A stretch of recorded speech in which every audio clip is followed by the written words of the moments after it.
Yeah, people of God, we are back again. We are back again.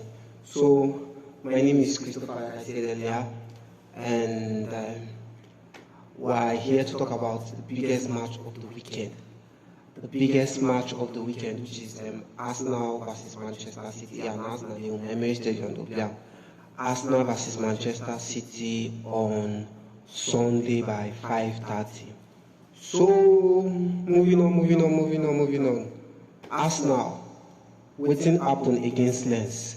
Wetin happen against Lens? If they carry that mentality, say they wan go play Manchester City on Sunday like that, make they just know say they go home. Make they forget say Rodri no dey, Kevin no dey.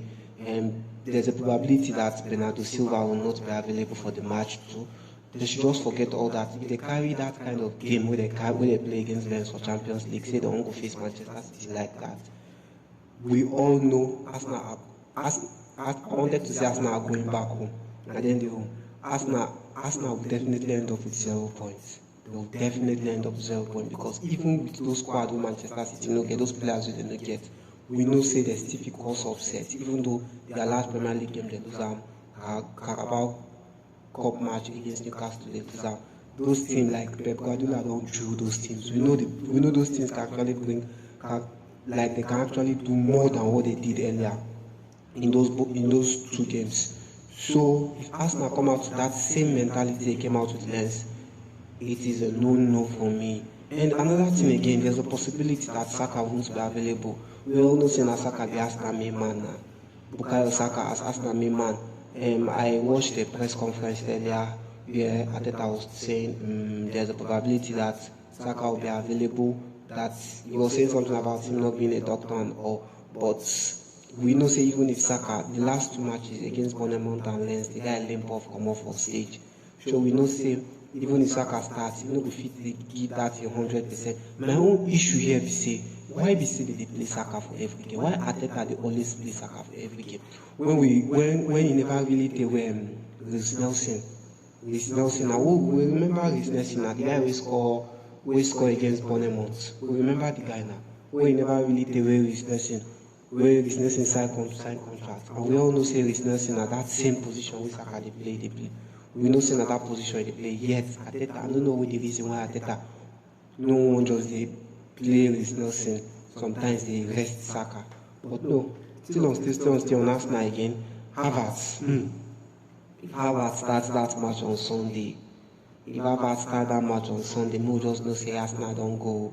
We'll just know say Arsenal don't go because I don't see any reason why. Okay, there was a time he dropped Havertz and he played Fabio Vieira for 2 straight games. Like Arsenal, the way the way they were playing was completely different from the way they play when Havertz is on pitch. Like the flow is completely different. Like Fabio Vieira brings this flavor, this flow. There's a way I don't know how to describe it. He brings something to the team that Havertz is obviously lacking. Like he brings it to the team, and yet if this man will still fit one start Havertz for this game against Manchester City. When you don't hear say even for that Lens match, Partey dey bench, Partey don't come from injury. The best thing wey Ateta go fit do na make it start Partey. If you start Thomas Partey for 4, you carry Declan Rice put for box to box midfielder. Wetin we know say Xhaka play last season. So you play Odegaard for front. That's like the best formation that man can come out with. But no, knowing Ateta, we know what he can do now. We know there's a reason why people call him baby coach though. We know what Ateta can do. He can probably go and put start Havertz here. I don't know.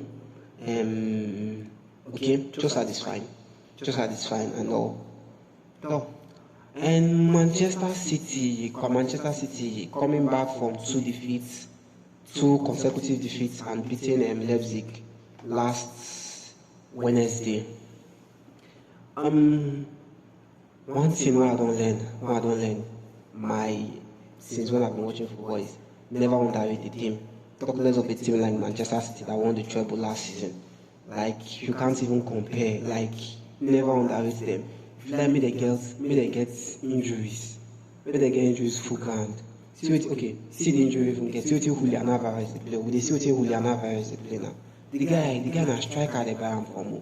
But they use the guy as midfielder and the guy they deliver back to back. The guy they deliver all the time. Like, he know even the reason, say, okay, probably this is not my preferred position or anything. The guy, they deliver back to back. And I feel that is what a player should be. Once you put player for pitch, he should always bring out the best, no matter the position he is. He should always give his best. And the World Cup winner is proving it every day. Like, he's proving it. And I think that's like, that guy is, for me, is a standout performer in Manchester City. For me, he has been performing more than Elena this season. No power. So we don't even really even know safe. But still on still, we thank God and hoping for the best. As an Arsenal fan, I'm wishing Arsenal to win that game. And I'm predicting 2-0. 2-0. And that is all for today. Don't forget to like, comment, and subscribe. Thank you.